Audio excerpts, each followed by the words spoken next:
Okay. Good afternoon, Corinne. Hi, Nikki. How you going? Thanks for seeing me. We spoke on the phone before, so yeah. As I said Yeah. before, my name is Nikki, and have you ever had this service before, or have you ever come in before?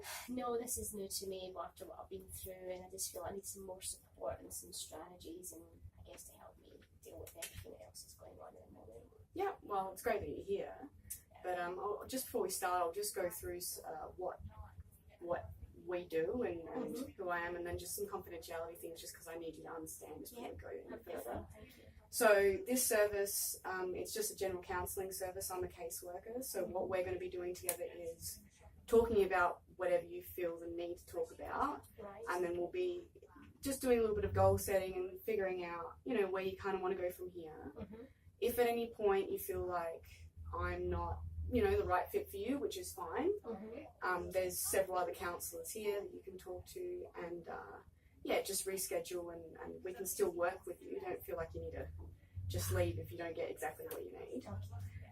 Also, there's only 2 reasons why anything will leave this room that you tell me. One is if I think that you're at risk of harming yourself, Yes. and if you're at risk of harming anybody else. And the other is if you've committed a serious offence, because I'm a mandatory reporter, I need to, it's the law. The next thing is, what would you like to talk about? Why'd you come here today? I came here today because I've been struggling. I mean, I've been married for about 13 years to this chap that I met when I was 17. He was a drug addict on heroin, and it was all sort of wild parties and drugs and everything at 17. That's part of life, growing up and all the fun, but it's been a long time. We've been married now and it's still ongoing, and I'm finding that I can't cope anymore. I feel that he's not trying to make himself better. I feel it's affecting me in my life. I feel it's I'm getting really down and depressed, and I'm not coping, and it's affecting my work.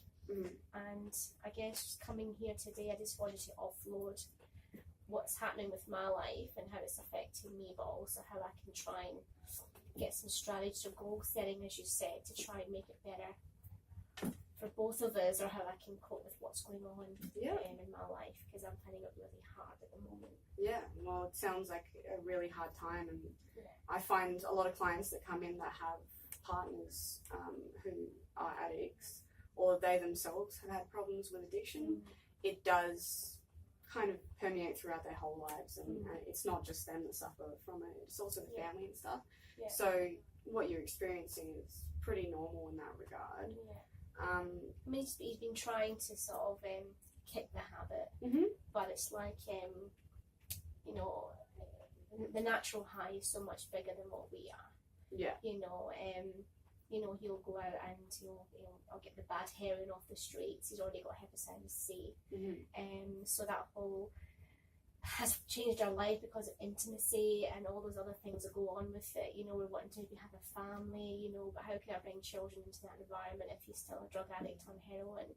And even though he's a lovely guy and I love him dearly, and he's so smart and funny and intelligent, it's hard to believe this is the same man that has this heroin addiction. That he just can't seem to kick. And even though we've spoken about rehab before, he'll try so hard then go back to his old ways. And I really don't want to leave him because I love him very much, but I really feel like I'm being affected and drained physically and mentally through the whole process now. It's taken me 13 years to realise that. Which way to go from here? Sounds like a long process. Well, you've done well to come here, and it's also good that you understand how you're struggling with it as well. And but it does sound like it really is affecting the relationship, and that you want to make it better. What do you think it would look like if it looked better? What do you think it would be like if it changed? Well, obviously, if he was able to stop the addiction, we could then, obviously the Hep C won't go away and other health issues won't, but it's about, being together. There are options of, having a family in other ways, but, growing old together and enjoying life, and, I don't see that happening if we can't try and, he can't stop what he's doing. I don't feel there's any future, or his life is going to be cut really short because most nights, if he is out looking for drugs, I'm not sure if the police are going to knock on my door, or has he taken something that when he comes home he's going to die, basically, because it's been a bad drug that he's bought off the street. So constantly I'm on edge all the time where he's gone, and rather than being at home with me, enjoying our time, you feel like you're being put on the back burner. He's out phoning up his drug dealers, and that's his high. It's not me, it's the drug that's his high, and he seems to get off in that rather than sort of spending time with me as his wife. So that's the battle that I'm facing now, and we're trying to get into rehab for him, and I'll support him 100%, but at the moment I just feel like it's draining the life out of me. I'm on the edge, basically, and breaking point that it's affecting me, and I'm going to end up, being the one that's going to lose out and everything. That's how I'm feeling at the moment. Yeah, for sure. You need to take care of your own mental health. I do, and I feel that's not happening at the moment, because I'm giving all my energy to him, and I'm losing out on life. Yeah. We met when we were 17. We've been married 13 years. That's a long time that I've not had that happy time. And do I continue and grow old and not have those lovely things that everyone experiences when they're young and getting married and enjoying life? And I don't want to give up either. Yeah, so you're finding like there's life goals that you want to achieve. So like you said, with the family. And just like a general, a little bit less anxiety. Yeah. Because it sounds like it's just a really tense time. It's very tense. It's coping strategies and goal setting is, I think, will help me get through this dark and difficult time. Yeah. And luckily, there's been lots of things that's happened throughout our marriage, things I would hate to even talk about through his anger, things that have gone missing or been pawned for drug use, things that were special to me, things that were heirlooms, part of the family. And that's very upsetting that I've lost that forever, things from my dad and that. So how far do you go? When is enough is what I'm saying, and so those goals might help me try and make a better situation from what I've got at the moment. Yeah, so but you said that he was willing to try rehabilitation. He's willing to try, and I'm happy to support him with that. But I guess coming here today, I really want to focus on me. He has his rehab, his support, his nurses when he needs them. I just want to have something for me, and I think I want to do this for me now, and that's why I've come here today, to try and get help from you. So you spoke a fair bit about experiencing anxiety and feeling anxious. Do you think that would be a part of setting the goal today to try and mitigate some of those emotions during the relationship, or what do you think it would look like? No, I think the anxiety has heightened since this has been happening over many years, and I've been hiding it, and it's been building up, so that I'm struggling in work. I've become very withdrawn, loss of confidence, not really associating with my family because they don't like him anyway, so it's affecting my family and relationship as well. So I'm kind of caught in the middle between all that. So I do feel the anxiety has kind of come up all of a sudden, and it's a lot worse than what it used to be. So help with that, strategies to help with that will make a big difference in coping with what's ahead, and trying to make it a little bit better for me. So that's something's a starting point for me, I think, today. Have you discussed with your family anything to do with James, or do they bring it up regularly? Is that why you feel like you're cutting off? Because there's constant shouting, on the phone, you wasted your life. James feels quite, hurt because the family don't like him, but then he has put me through a lot, and I'm their daughter, so I can see where the anger's coming from. I feel like I've been disowned by them, so I'm missing out and seeing, brothers, sisters, nieces, nephews, my mum and dad, because of this relationship. Sorry about that. Go on. Should have put my phone off, shouldn't I, Nikki? Sorry about that. But it's just this whole relationship that's affected. So it's not just with James, it's my family too. So, but the anxiety is getting quite bad. Yeah. So what do you do for yourself like we're talking about coping strategies, and have you heard of a term called self-care? No, I haven't, no. So self-care is just taking moments out for yourself, because obviously, you know, you've been in the relationship for a while now and you're obviously very committed, and I see that you love it very committed, much. yes. Which is good. But now I think you're coming to a stage where you're realizing, hang on a sec, I need to do something for me, otherwise I'm going to start burning out. So self-care is just, first of all, acknowledging that, and then going, okay, where do we go from here? What makes me feel less anxious? What makes me feel happier, more relaxed? Can you think of anything that does make you just feel a little bit more refreshed? Or I feel a bit more refreshed when I guess I'm on my own, you know. I usually just sort of like to go out, get out of the house and go for a nice walk and have some quiet time. And I try and do my deep breathing exercises, but I know I've got to come home and face the music again, so then the anxiety suddenly goes away. And as I'm approaching the door, it comes to the surface again, and I go back to square one. So I just don't know how to cope with that, you know. Whether, you know, there's anything that you can recommend that's more than just a walk, or anything else that might give me something to focus on, like, you know, that might help. I don't know. Was there ever a time in the past where you felt like it was a bit better and you were mediating your emotions a little bit better? Because you said that it's been gradually getting worse. Do you think that you've stopped doing things that you previously were doing, like spending time with friends? Or I feel like I've given up on a lot. I feel like I'm giving up on life. And I feel like I'm going down the same path as him. So I have given up on friends and some family and going to my yoga, because I feel I've got to be at home watching him. Is he going to overdose, you know, etc. So it's like I've got to be home for James because he'll need me, so everything else is forgotten about, and you start to lose your friends and no one calls anymore.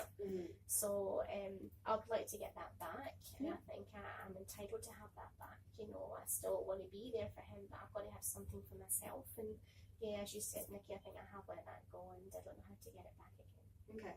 Do you think it would be helpful to make a plan to reach out to those people? I'm not saying you necessarily have to re-engage in negative relationships and make you feel like you're always being attacked, but if there were good relationships where there were healthy boundaries and you felt good, you know, if you had someone that you went to yoga with and it just made you feel a little bit more refreshed, do you think that there would be a way to get in touch?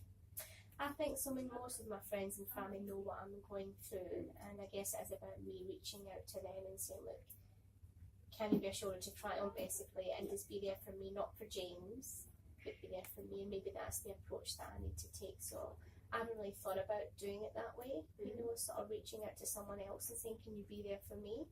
So that's obviously a strategy that I might look at. I've got a really good friend that I haven't spoken to in a long time that we used to do a lot together.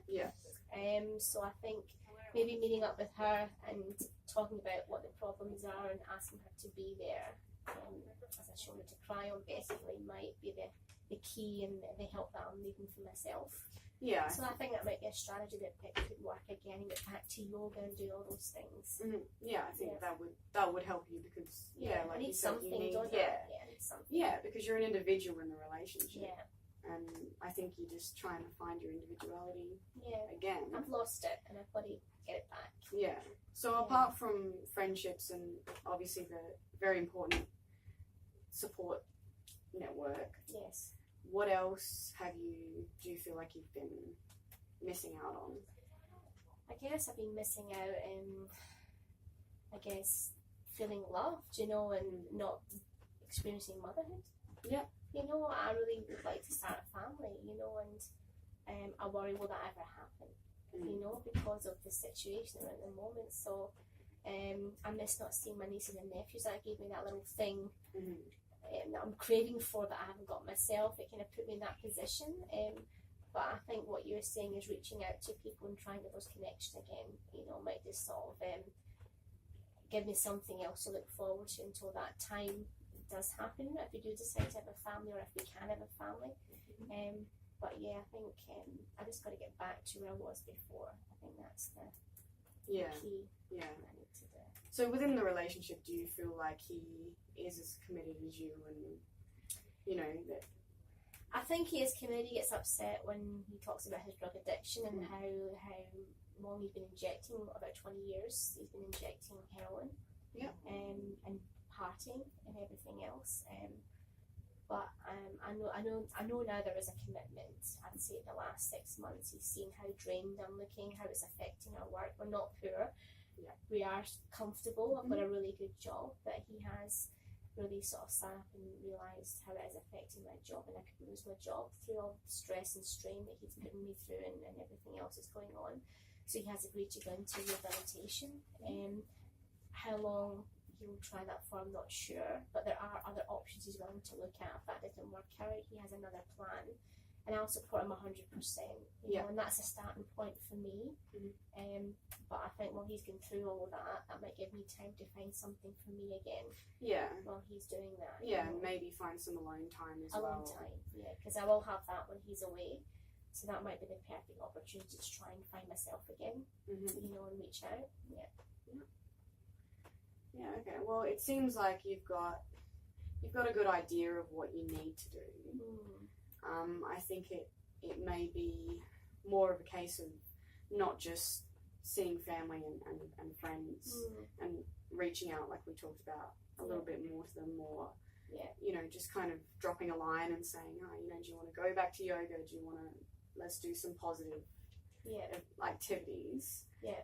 But also when he does go to rehab, understanding to take that time for you and be alone sometimes and just kind of reflect and be at peace and away from that kind of anxiety. And that environment as well, I guess. Yeah. I think that sounds a really good strategy for me to use. Yeah. And certainly I like to give that a go. Yeah. So, yeah, it's good that you've realised that you've gotten to this point. It has been a while. It's been a long time, and I've been putting this off, you know, and then coming to counselling, but sometimes rather than talking to friends and family and it's someone that you don't know, you can just offload. And even though you might know the answers, if you offload it, it just actually helps having someone else listen and talk to you and make it more positive experience. So I think it was the right decision to come here today. And just get on the right track again. It's very normal to be anxious about finally being able to talk about it with someone, especially when you're not too sure how it's going to go. But no, it's been very good. You've done a good job. Would you like another session next week? Do you want this to be weekly? I would like it to be weekly because I feel I'm still at an early point of my life and getting back on track. So I think the counselling sessions would really help me, you know, and then obviously I can let you know how my strategies are going and everything else and my goal setting. And if I know that's looking positive and you think I'm on the right track, then I can, you know, we can review it. But I'm happy to do it weekly until I feel better in myself, if that's okay. Yeah, that's fine. I'll talk to the front desk and we'll book another appointment probably next week around the same time. That would be great. How are you feeling now? How are you feeling now? I'm feeling like a weight's been lifted. I feel more relaxed because I think, you know, I've got that rapport. I feel quite relaxed talking to you about all these issues. So I'm feeling much better that I've actually lifted and got rid of a lot of baggage that I've been carrying around for a long time.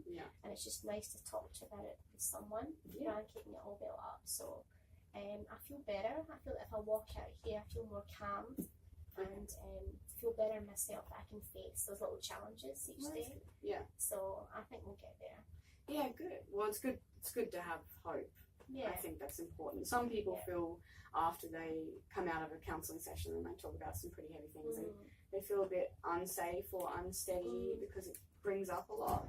It does bring a lot of things up to the surface what I've been through, but hope is a strong word, and that's what I don't want to lose. So I think that's something I'll focus on. Okay, that's really good. So we have the goals that we've set, and between now and next week, if you can, and I'd like you to try and work on them just for yourself and set yourself up, so when James does go into rehab, there can be, you know, that self-care for you as well. And also if you ever come out of a counselling session here or even today and you don't feel quite safe, you can just ask front desk for my number, and then, you know, if you call me, then I can call you back if it's within working hours. Okay. If it's not within working hours, and I can't discuss anything with you, or we can't set up another session sooner, Yes. I'm going to give you a couple of brochures and numbers for like out of hours counselling. Oh yeah, that would be good to have, just in case I've had those crisis times and Yeah. have no one to talk to or who to call, so that would be very helpful if you could do that for me, Nikki. Yeah. So just because it can be a little bit scary sometimes. Yeah, it right? is. Yeah, you know, I'm not sure what's going to be the challenges ahead, so having those numbers will really help. Yeah. That backup. Yeah. Okay, well, it's good that you're feeling safe though, and you're feeling Yeah, I good feel with safe and yourself. a bit more sort of reassured. A little bit more relieved. A bit more relieved, and we'll go forward from here. But yeah, it's been a very good session, so thank you very much. Oh, you're welcome. Thanks for coming, and I'll see you next week. Thank you. Okay, see you. Bye bye.